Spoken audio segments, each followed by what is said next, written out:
JD here. I lost this intro when I transferred all of my video over to an SD card, so here we are recording it again.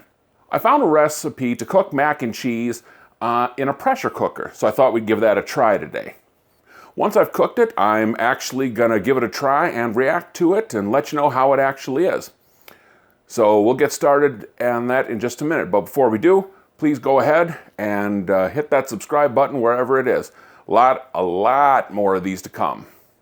On that note, let's get started. In a pressure cooker, take 1 cup of macaroni, that should weigh 85 grams, water, enough to cover the pasta. If your pressure cooker runs hot, you may need to add a little more. Then put 2 teaspoons of butter in. Close the lid and cook on high for 3 minutes. Depending on your pressure cooker, it may need to be a little more or a little less. Release the pressure, put it in a bowl, mix in a 1/2 cup of grated cheddar cheese.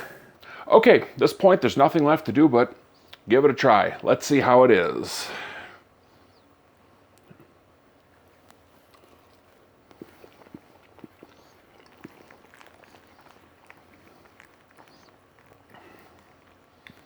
I'm sure the person that put this out there was well-intentioned. I am also sure that this person has never had mac and cheese in their life, because it literally tastes like cheddar and unsalted noodles. Additionally, I'm not sure whether they actually ever tried doing the recipe, because as I was releasing pressure, it just sprayed margarine everywhere. So I got to go upstairs and cook this. I'm not saying that this is the worst food I've ever had. It's not. But, I don't know. Maybe we can modify the recipe and make it better. But I'm a fat guy, so I'll eat it anyway. That's what we do.